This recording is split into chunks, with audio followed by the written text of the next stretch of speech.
Le reconditionné n'en finit pas de conquérir de nouveaux univers. De fait, les produits de seconde main séduisent les ménages français soucieux de leur budget.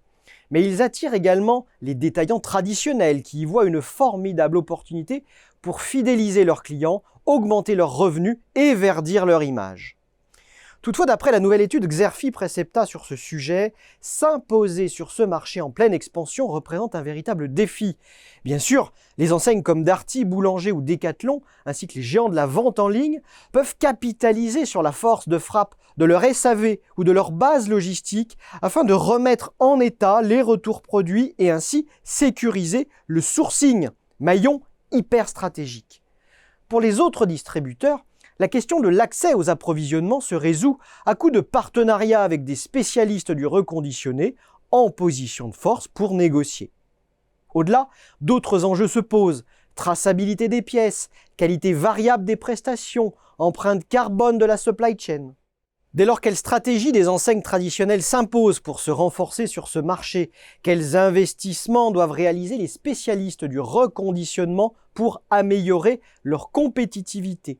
Et quelles perspectives d'ici 2025, segment par segment? Pour répondre à ces questions, les experts de Xerfi ont décrypté les stratégies de développement des acteurs du reconditionné. Premier profil étudié, les spécialistes du reconditionnement de produits. Ils multiplient les investissements afin notamment d'automatiser leur processus de reconditionnement des smartphones. C'est le cas de Largo qui s'est doté des premiers robots de test automatisés au monde.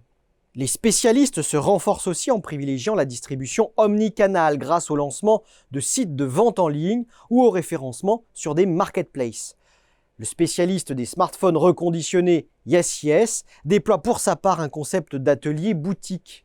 Les experts de Xerfi ont analysé dans cette étude d'autres stratégies privilégiées par les spécialistes du reconditionnement, comme les partenariats avec les grandes marques, le développement d'une offre B2B ou encore les principales levées de fonds opérées par les acteurs. Deuxième profil décrypté, les détaillants traditionnels de produits neufs. Leurs initiatives sont nombreuses pour se positionner sur le marché du reconditionné. À l'instar de Fnac Seconde Vie et Darty Seconde Vie, certaines enseignes reconditionnent et remettent sur le marché des produits issus du SAV.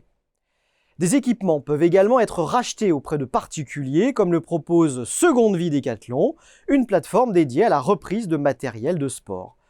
Enfin, si certains détaillants privilégient le lancement de boutiques virtuelles, d'autres ouvrent des corners et shop-in-shop spécialisés en magasin. C'est le cas de Casino Hyperfrais, qui accueille des corners de l'enseigne YesYes.